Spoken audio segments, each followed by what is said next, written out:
அனைவருக்கும் வணக்கம். நமது போராட்டத்தில் இந்த 3 மாவட்டத்தை சார்ந்த நமது விவசாய போராளிகள் நேற்று விடுதலை ஆயிருக்காங்க.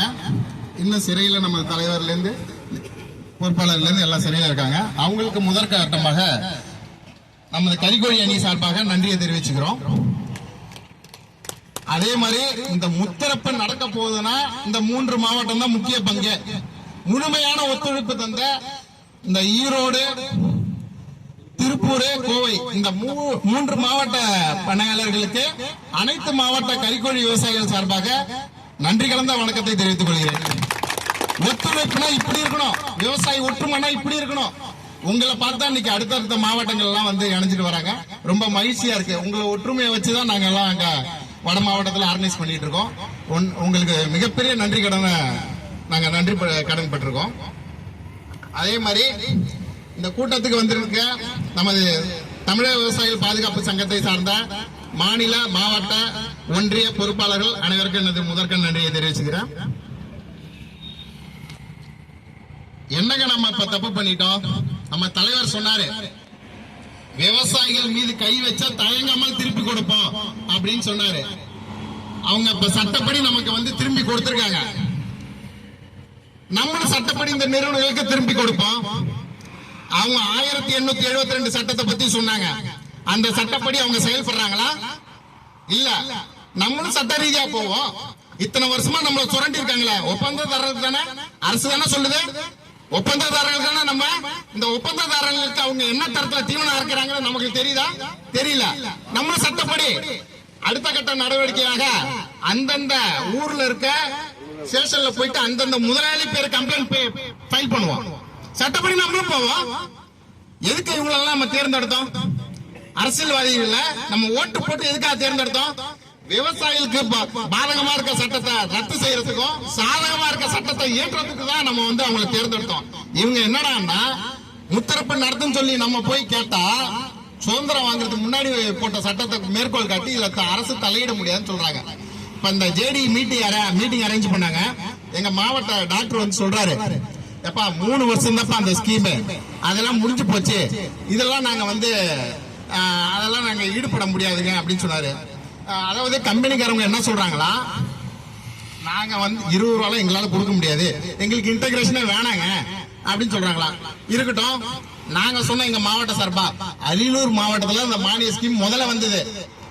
அவங்க எல்லாம் போகட்டுங்க, எங்களுக்கு யாருக்கும் கோழி வளர்க்காத தெரியாம இல்ல, அவங்க எல்லாம் கிளம்பி போக சொல்லுங்க. இந்த கறிக்கோழி கொள்முதல் விலைய விவசாயிகளும் அரசு சேர்ந்து நிர்ணயம் செய்யணும். நாமக்கல் பல்லடம் பகுதியில வந்து எல்லா மாவட்டத்துக்கும் கோழி எடுத்துட்டு இருந்தாங்க. இன்னைக்கு இந்த மானிய ஸ்கீம் வந்ததுனாலதான் மாநிலம் முழுக்க விரிவடைஞ்சிருக்கு இந்த தொழில. எல்லாரும் நம்மளை வச்சு நம்ம சும்மாதான் இத்தனை வருஷமா நம்ம வந்து உழைச்சு கொடுத்துருக்கோம். அப்ப சட்ட ரீதியா நம்ம போவோம். இவங்க நம்மளை ஏமாத்துறத முறைப்படி நம்மளும் சட்டப்படி பெட்டிஷன் கொடுப்போம். சட்டப்படியே நம்மளும் போவோம். அவங்க தானே சொல்றாங்க சட்டப்படி போங்க, சட்டப்படி நம்ம கேஸ் ஃபைல் பண்ணுவோம். இத்தனை வருஷத்துக்கு இழப்பீட்டை கேட்டு வாங்குவோம். அரசு தானே நம்ம கொண்டு வந்தது. அப்ப அரசு வந்து அடமானம் இல்லாத கடன் வட்டியோட கட்டுவோம். அடமானம், ஏன்னா இந்த தொழில நம்ம மானிய ஸ்கீம்ல கடன் வாங்கிட்டு சிவில் ஸ்கோர் ஏறிச்சு, யாரும் பேங்க் போனா லோன் கிடைக்கிறது இல்ல, பைனான்ஸ்ல தான் கிடைக்குது. அப்ப அரசு வந்து அவங்க இன்டகிரேஷன் பண்ணலன்றாங்களா, கிளம்பி போகட்டும். நமக்கு வந்து வட்டியோட கூடிய கடனுக்கு ஏற்பாடு அரசு பண்ணட்டும். தொழில கொண்டு வந்து அரசு தானே செய்யுங்க. நமக்கு யாருக்கா கோழி வளர்க்கறது ஏமா இருக்கா? விலையை அரசு நிர்ணயம் செஞ்சா நமக்கு இதுல எப்படி நஷ்டம் வரும்? அதனால நிறுவனங்களோட கொள்கை என்னன்னா, நம்ம கையில லாபம்னு ஒண்ணு நின்னுச்சுன்னா இந்த தொழில் நம்ம கைக்கு வந்துடும். நாளைக்கு நம்ம கோழியை வளர்க்க ஆரம்பிப்போம், அடுத்த தீவனத்தை அரைக்க ஆரம்பிப்போம். அதுக்காக நம்ம என்ன காலத்துக்கு உங்களுக்கு சும்மா உழைச்சு கொடுக்க முடியுமா? அவங்க பண்ண ஒரே தப்பு, இந்த தொழிலை நம்மள உள்ளார கொண்டு வந்துருக்க கூடாது. அதுதான் அவங்க பண்ண ஒரே தப்பு. அதனால இந்த நிறுவனங்கள் சொல்றதெல்லாம் சும்மா பண்ண அதிகமா வந்துருப்பா, 6 ரூபாய்க்கு இம்மா பண்ண வந்துச்சு, பண்ண அதிகமா வந்துடும், அதெல்லாம் கட்டுக்கல. நாட்டுல உற்பத்தி தான் தேவை, நாட்டோட வளர்ச்சிக்கு உற்பத்தி தான் தேவை. இங்க உற்பத்தி இல்லாதனால அந்நிய நாட்டு முதலாளிக்கு இங்க வந்து இடத்த தாராவாத்து கொடுத்து அவங்க கிட்ட நம்ம இளைஞர்கள் 5000 10,000 சம்பளம் பார்த்துட்டு இருக்கோம். இங்க உற்பத்தி நம்ம பண்ணோம்னா எக்ஸ்போர்ட் பண்ற வேலையை கவர்மெண்ட் பண்ணோம், நிறுவனங்கள் பண்ணோம். நிறுவனங்களுக்கு ஏதாவது மானியம் நம்மளும் சேர்ந்து அவங்களுக்கு குரல் கொடுக்க போறோம். விவசாயிகளோட அவங்க சேர்ந்தாங்கன்னா தொழில் சிறப்பாக நடக்கும். ஆனா நம்ம வருமானமே இல்லாம இத்தனை நாள் சுரண்டிட்டு இருக்காங்களா, சட்டப்படியா நம்மளும் போவோம். வெயிட் பண்ணி நம்மளும் அடுத்த கட்ட போராட்டத்துக்கு அறவழியில தான் நம்ம போராட போறோம். இங்க அரசு தான் வந்துட்டு சட்டத்தை மீறி செயல்படுது, விவசாயிகள் அல்ல. நம்ம தலைவர் என்ன சொன்னாருங்க, 21ஆம் தேதி பேச்சுவார்த்தை வரைக்கும் இங்க வந்து சிக்ஸியா எந்த கம்பெனி இறக்க கூடாது, மீறி இறக்குனா வண்டியை மறிப்பேன் தான் சொன்னாரு. வண்டியை அடிச்சு உடைப்பேன் நீ சொல்லவே இல்லையா? நம்ம உடைச்சிருந்தா நம்மளே வாட்ஸ்அப் குரூப்ல பரப்பி இருப்போம். நடக்கலையா? பொய் வழக்கு போட்டு கைது பண்ணி இவ்வளவு செல்வாக்கு உள்ள ஆளையே இப்படி தூக்கி உள்ளார வைக்கிறாங்க. யாருக்காக? யார் உருவாக்கின? நம்ம ஓட்டு போட்டு உருவாக்கினவங்க தான் இந்த எல்லாருமே. புரியுதுங்களா? அப்படி இருக்கப்ப நீங்க சூழ்நிலை எப்படி இருக்கு பாருங்க. இப்ப நம்மளாம் இவ்வளவு கஷ்டப்படுறோம். எதுக்காக கஷ்டப்படுறோம்? நம்ம குடும்பத்துக்காக, நம்ம பிள்ளைகளுக்காக. நம்மளே இந்த நாட்டுல இப்ப வாழ முடியாது, நாளைக்கு நம்ம பிள்ளைங்க எப்படி இங்க வாழும்? அறவழியில போராடி நம்ம இந்த வாட்டி ஜெயிக்கிறது உறுதி.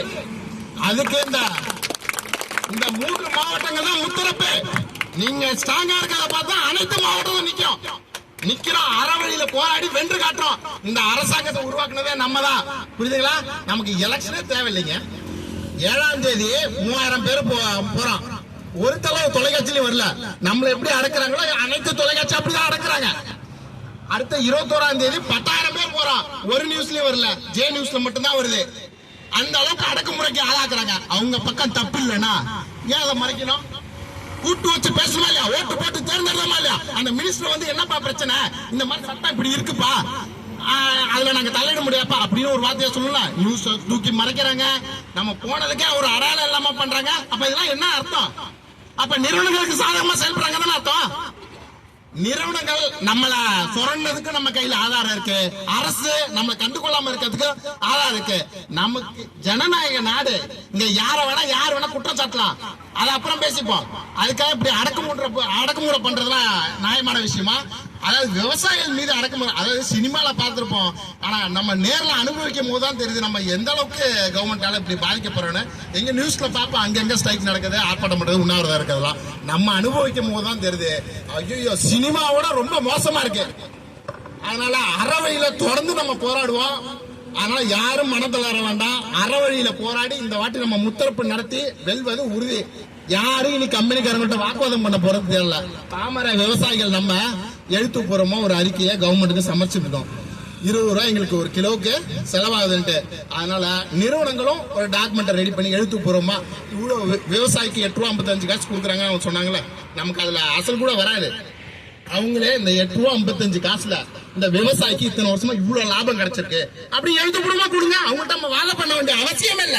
யாரோ புரோக்கர் எல்லாம் விட்டு அது வந்துச்சு இது வந்துச்சு பேசுற இந்த வேலையே வேணாம். அவங்கள்ட்ட நம்ம வாதமே பண்ண வேணாம். கவர்மெண்ட்டும் நமக்கு அறிக்கையை கொடுக்கணும். புரியுதுங்களா? ஏன்னா தொழில கொண்டு வந்து கவர்மெண்ட் தான். அதனால கவர்மெண்ட்டும் இந்த விவசாயிக்கு இவ்வளவு லாபம் இருக்குப்பா அப்படின்னு அவங்க கொடுக்கணும். நிறுவனங்களும் நமக்கு எழுத்துப்பூர்வமா கொடுக்கணும். அவ்வளவுதான். லாபம் என்னன்னு அவங்க சொல்லிட்டாங்கன்னா நமக்கு கூலி வரவே வேணாம்.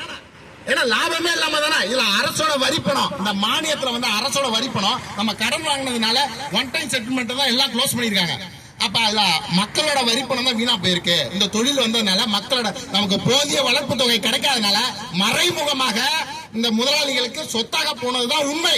அதை நம்ம ஆதாரம் பூர்வமா நம்மளும் வழக்கு போட்டு நம்ம செய்வோங்கிறது தான் அறவழி போராட்டம் தான். இது வரைக்கும் அப்படிதான் பண்ணிட்டு இருக்கோம். அறவழி போராட்டம் தான் பண்ண போறோம். அதனால பார்த்து அடுத்த கட்டத்தை கூடிய ஆலோசி நம்ம முடிவெடுப்போம். அறவழியில நிச்சயம் வென்று காட்டுவோம். நன்றி, வணக்கம்.